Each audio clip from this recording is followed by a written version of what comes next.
এদিকে বরিশাল জেলা প্রশাসকের ডাকা সমঝোতা বৈঠকের সিদ্ধান্ত অনুযায়ী অবশেষে ২০ দিন পর খুলে দেওয়া হলো অফসোস স্যালাইন কারখানা। বৃহস্পতিবার রাত ১০টায় প্রশাসনের কর্মকর্তাদের উপস্থিতিতে কারখানা খোলা হয়। একই সাথে চাকরিচ্যুত শ্রমিকদের আংশিক দাবির প্রতিশ্রুতি পাওয়ায় আন্দোলন স্থগিত ঘোষণা করেছেন শ্রমিকরা। বিধান সরকারের প্রতিবেদন। নায়াসিনামাইড ও স্যালিসাইলিক সমৃদ্ধ লিলি ফেস ওয়াশ যা ফেসের ডেড স্কিন সেল দূর করে দেয় দ্বিগুণ ফাস্টার ব্রাইটেনিং। সমঝোতা বৈঠকে থাকা মহানগর শ্রমিক দলের সভাপতি বললেন, সমঝোতা বৈঠকে শ্রমিকদের পুরো বিজয় হয়নি, তবে নতুন করে কারখানায় লোক নিয়োগ দিলে চাকরিহারাদের জন্য বয়স শিথিল করে অগ্রাধিকার দেওয়ার সিদ্ধান্ত হয়েছে বৈঠকে। শ্রমিকদের যে সম্পূর্ণ দাবি পূরণ হয়েছে তাও নয়, আবার কিছু কিছু ক্ষেত্রে আমি বলবো যে শ্রমিকদের এই আন্দোলনের আংশিক একটা বিজয় হয়েছে। আর আন্দোলনে শ্রমিকদের সাথে থেকে নেতৃত্ব দেয়া জেলা বাসদের আহ্বায়ক মনীষা চক্রবর্তী বললেন, এই শ্রমিক আন্দোলন শিখিয়ে দিয়েছে ইচ্ছা করলেই শ্রমিকদের চাকরি থেকে ছাঁটাই করতে পারবে না মালিক।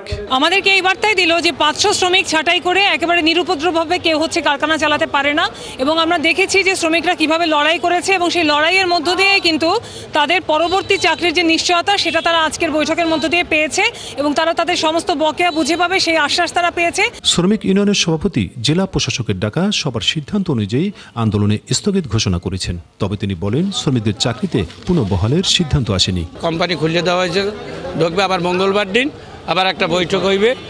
বৈঠকে যে বাকি আমাদের কিছু মানবিক দৃষ্টিতে যে একটা কিছু বলা হয়েছে যে কিছু প্রাপ্য, এটা তারা বিবেচনা করবেন। নতুন লোক নিয়োগ হলে ছাঁটাই করা শ্রমিকদের অগ্রাধিকারের ভিত্তিতে নিয়োগের প্রতিশ্রুতি সাধারণ শ্রমিকরা মনে করেন এটা কথার কথা। এটা অমানবিক দেখানো হয়েছে না। আমরা এখন এই মাস বছর চাকরির ব্রেক পাই, এই অবস্থায় আমাকে কি হবে এখন? আমরা খুব ক্ষোভ জানাই, এটা আমরা শিক্ষিত মাইনা নিতে পারি না, এটা আমাদের কষ্ট। ৬ মাস পর আমাদের ক্যাজুয়াল হিসেবে ঢুকাবে ৮,০০০ টাকা করে, তাই ৬ মাসকে আমরা বসে থাকবো এই জায়গায়। বৈঠকের নতুন নিয়োগের বেলায় চাকরিচ্যুতদের অগ্রাধিকার, বকেয়া বেতন সহ পাওনা টাকা এককালীন দেয়া এবং মানবিক সহায়তার জন্য মঙ্গলবার সন্ধ্যায় ফের বৈঠকের আহ্বান জানিয়েছেন জেলা প্রশাসক। বিধান সরকার, ৭১, বরিশাল।